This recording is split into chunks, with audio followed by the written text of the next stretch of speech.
Greetings and thank you for watching. Today I wanted to talk about this very famous book by Immanuel Kant, Critique of Pure Reason. This is the English translation from the original German book published in 1781 under the title Kritik der reinen Vernunft. And this is the official formulation of Kantian rationalism. This is Kant's original or official defense of rationalism, which he proposed, of course, as an alternative to a more viable alternative to Cartesian rationalism, which he strongly criticized, and which is considered widely regarded in philosophy as a failure for various very good reasons. So if you want to dive into his proposal, and I recommend you do, because despite his many important limitations, it's still a very important proposal. It's been widely influential. I would say it has been the most influential form of rationalism in philosophy. And also it has had influences outside of philosophy. For example, in cognitive psychology, which I would say is much more Kantian than Cartesian. But if you want to dive into this, I would recommend you do not begin with this, because this is famously very difficult to read. And Kant was well aware of that. He published a second edition of this book in 1787. But in 1783, he published this book called the Polygomania. And it's a much thinner book. And he intended it as an introductory textbook to teach his proposal. Very smart of him. And indeed, it is a much, much easier, much friendlier book. And I would then recommend that if you want to dive into Kant's thought, I would recommend that you begin with this book, where he includes the key elements of his proposal, beginning with his two famous distinctions among judgments. One distinction is between a priori versus a posteriori judgments or beliefs on the one hand, and on the other hand, between analytic and synthetic judgments.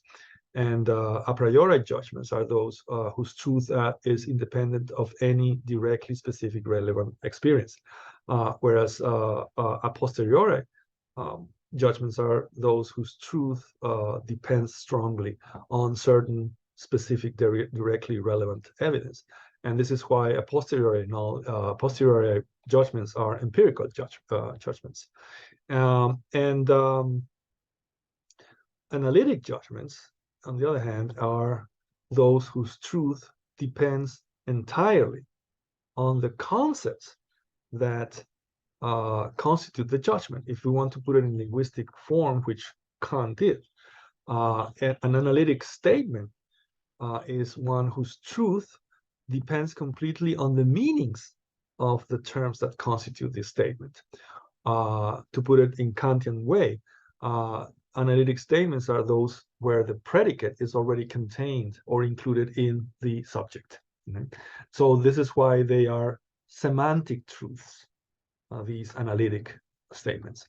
Whereas synthetic statements are those whose truth depends only partially on the meanings of their terms, and partly on how reality is.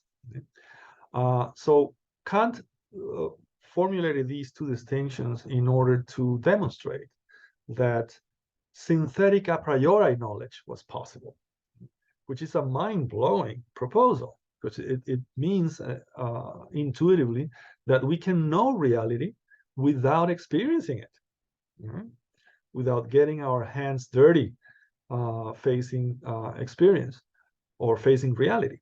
So once he demonstrated that synthetic a priori knowledge was possible, he then asked, how is this possible? And as an answer, he proposed his famous logical table of judgments, which are basically innate organizing categories that interact with the world in itself, which Kant viewed as consisting of noumena. Okay? And one problem, one criticism is what is the ontological status of noumena? Because we cannot even say they exist, because existence is one of those innate organizing categories. So he proposed that our experience is the result of an interaction between these innate organizing categories and the world or reality in itself. And he proposed that these categories were grounded in two forms of intuition, which were also innate: space and time. So again, it's an interesting proposal. It has been very criticized, but it's been very, very influential. So I recommend that you begin with this little book. Take care and see you next time.